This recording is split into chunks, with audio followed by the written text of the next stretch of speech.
आप लोग का इस नए प्रैक्टिस सेट में स्वागत है। और जैसा कि अब तक हम लोग 7 या 8 प्रैक्टिस सेट कर चुके हैं, ये अगला प्रैक्टिस सेट है।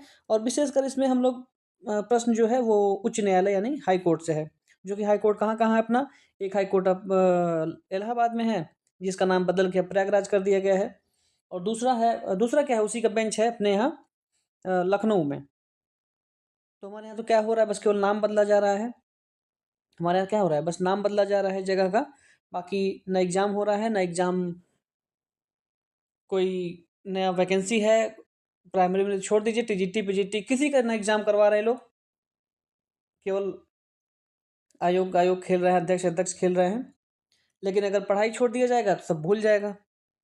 अगर हम लोग पढ़ाई छोड़ दें 2 महीना के लिए, अगर 10, 20, 50 क्वेश्चन में नहीं लगाते रहेंगे डेली, तो आने वाले समय में ऐसा होगा जिस दिन एग्ज़ाम आ जाएगा उस दिन फिर हम लोग खोजेंगे, फिर से वही चीज़ पढ़ना पड़ेगा। तो इसीलिए वही है, जैसे चौरसिया साहब होते हैं या फिर जो पान लगाते हैं, कोई भी अब तो कोई ऐसा खास जाति नहीं है जो पान लगाए, लेकिन हाँ, जो पान लगाते हैं उनका क्या है, पान लगाने वाले अपने पान के पत्ते पर क्या करता है, वो बार-बार छींटा मारता रहता है। क्यों? क्योंकि उसको लगता है कि सूख जाएगा, फिर किसी काम का नहीं रह जाएगा। तो प्लेटो कहा था ना कि जो जिस काम में मज़ा आए वो काम आप करते रहिए। तो ये हमारा काम है। नहीं करेंगे तो ये क्या होगा, पान के पत्ते की तरह सूख जाएगा, और सूख जाएगा तो वो किसी के लायक नहीं होगा।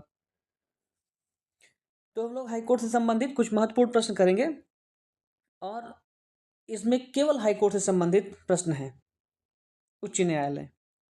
तो पहला प्रश्न है, 2 या 2 से अधिक राज्यों के लिए उच्च न्यायालय किस अनुच्छेद के द्वारा व्यवस्था किया गया है? कहा गया है कि 2 ऐसे 2 या 2 से अधिक राज्यों के लिए एक ही हाई कोर्ट होगा, किस अनुच्छेद के द्वारा कहा गया है? तो इसका कहने का सेंस ये है कि कई ऐसे राज्य हैं जिनका अपना खुद का हाई कोर्ट नहीं है। कई ऐसे राज्य हैं जिनका अपना खुद का हाई कोर्ट नहीं है, तो वो क्या है, किसी न किसी हाई कोर्ट के अधीन आते हैं। कुछ ऐसे हैं जो उनके अधीन आते हैं, जैसे अंडमान और निकोबार है, तो वो कलकत्ता हाई कोर्ट के अंडर में आता है। किसके अंदर? कलकत्ता के। ऐसे पंजाब, हरियाणा, चंडीगढ़ सब एक में आते हैं। पंजाब, हरियाणा, चंडीगढ़ एक में। और ऐसे कई 2-3 और हैं, जिसका नाम आप लोग खुद से अगर किताब से खोजेंगे तो आपको भी मिल जाएगा। तो 2 या 2 से अधिक राज्यों के लिए उच्च न्यायालय की व्यवस्था किस अनुच्छेद में किया गया है? तो अनुच्छेद 230, 231, 232, 234। तो इसमें आर्टिकल आपका सही है 231। ऑप्शन बी करेक्ट है।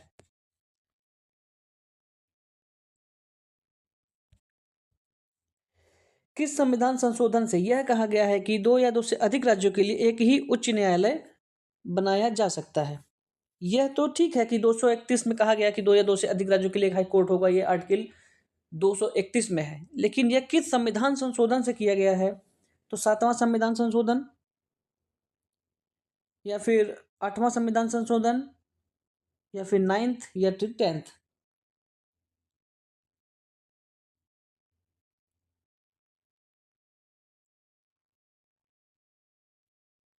यह हुआ था 7वें संविधान संशोधन 1956 के द्वारा। 7वां संविधान संशोधन 1956 के द्वारा। ठीक है, तो इसमें ऑप्शन आपका सही है, 7वां संविधान संशोधन 1956। और आर्टिकल पूछेगा तो 231। किस अनुच्छेद में वर्णित है कि प्रत्येक राज्य के लिए एक उच्च न्यायालय होगा? किस अनुच्छेद में वर्णित है कि हर स्टेट के लिए एक अपना हाई कोर्ट होगा? तो ऑप्शन है आपके अनुच्छेद 212, अनुच्छेद 213, अनुच्छेद 214, अनुच्छेद 215।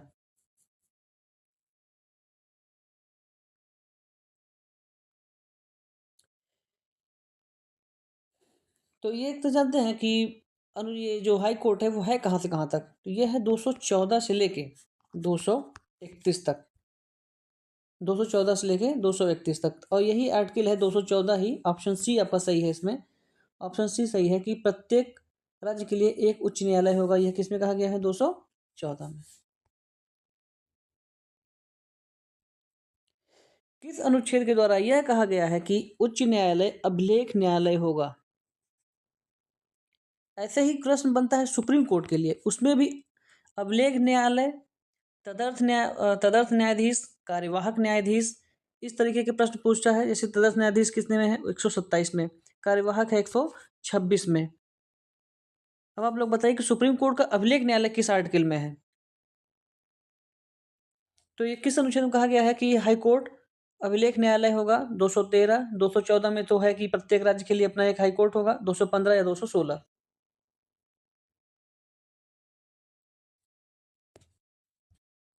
तो इसमें ऑप्शन सही है आपका सी, 215। 215 में कहा गया है कि उच्च न्यायालय एक अभिलेख न्यायालय होगा। उच्च न्यायालय के न्यायाधीशों की नियुक्ति कौन करता है? उच्च न्यायालय के न्यायाधीशों की नियुक्ति कौन करता है और कितने साल के लिए होता है? इनका एज क्या है? तो सुप्रीम हाई कोर्ट के जो न्यायाधीश हैं या फिर जजेस हैं, उनकी जो एज है वो 62 वर्ष है। और तो इनकी नियुक्ति कौन करता है? राष्ट्रपति करते हैं, मुख्य न्यायाधीश, प्रधानमंत्री, मुख्यमंत्री।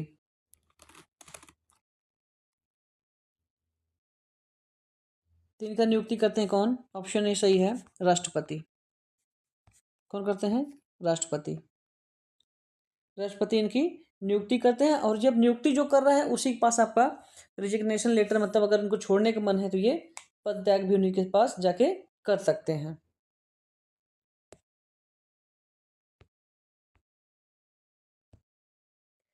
कार्यकारी न्यायाधीश उच्च न्यायालय में किस अनुच्छेद में है?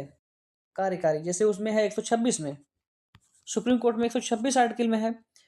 और इसमें किस अनुच्छेद में है? उच्च न्यायालय में किस अनुच्छेद में कार्यकारी न्यायाधीश की बात कही गई है? अनुच्छेद 224। अच्छा, 224, 224 दो बार आ गया है, तो 224 या फिर इसी हम लोग क्या कहते हैं? एडिशनल जजेस। एडिशनल जजेस कहते हैं। तो किस में है? तो 24, 25, 26 दिया है, तो आर्टिकल इसमें सही है आपका 224। दो ऑप्शन है, ये गलत टाइपिंग हो गया थोड़ा, दो बार हो गया है। तो कार्यकारी न्यायाधीश उच्च न्यायालय में 224 से और 126 से सुप्रीम कोर्ट में। वर्तमान में कुल कितने हाई कोर्ट हैं? वर्तमान में कुल कितने हाई कोर्ट हैं? तो ऑप्शन है आपके 22, 23, 24, 25।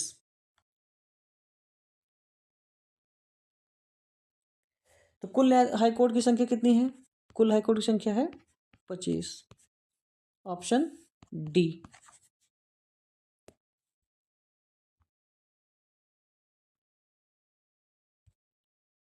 किसी राज्य में जिला न्यायाधीश की नियुक्ति, किसी राज्य में जिला, स्टेट, ये पिछली बार टीजीटी का भी प्रश्न है। ये टीजीटी का जिला न्यायाधीश का भी प्रश्न पूछा था, कलेक्टर से संबंधित प्रश्न पूछा था, किसने लागू किया था? ये टीजीटी दो लास्ट वाला जो टीजीटी था उसमें यह प्रश्न पूछा हुआ था। किसी राज्य में जिला न्यायाधीश नियुक्त होने वाली नियुक्ति तथा जिला न्यायाधीश पदस्थापन किस अनुच्छेद में वर्णित है? 233, 34, 32 या 35?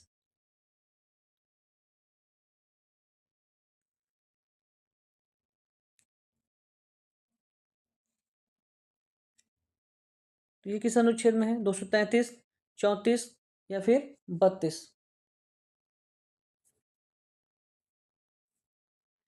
तो यह है 233 में।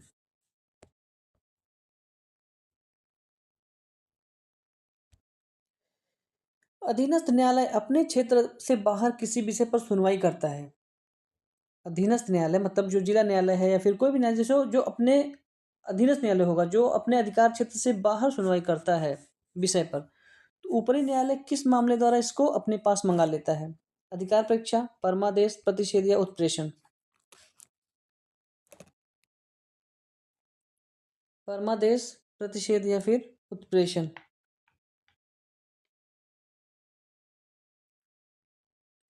ये होता है ऑप्शन सी, प्रतिषेध से।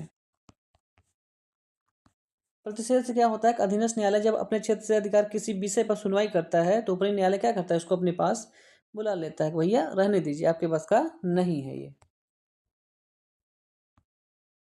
फिर देखिए, यदि कोई अधीनस्थ न्यायालय कोई निर्णय अपने अधिकार क्षेत्र से बाहर जाकर देता है, देखिए वो तो केवल बात कर रहा था, ये अगर निर्णय देता है बाहर जाकर तो न्यायालय क्या करता है?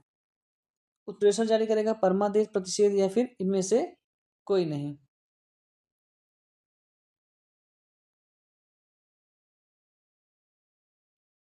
ये क्या करता है? उत्प्रेषण जारी करता है, उत्प्रेषण जारी करता है और दिए गए निर्णय को वो रद्द करता है। फिर वो पुनः खुद उस चीज को सुनता है, हाई कोर्ट या फिर सुप्रीम कोर्ट की भाई हाँ ये चीज ऐसा है, ऐसा नहीं होना चाहिए था, उनके अधिकार क्षेत्र से बाहर था, उन्होंने निर्णय दिया, ये गलत है, इसको हम फिर से सुन रहे हैं। तो प्रतिषेध और प्रतिषेध में, उत्प्रेषण में, प्रतिषेध और उत्प्रेषण में थोड़ा सा अंतर है, थोड़ा सा अंतर है।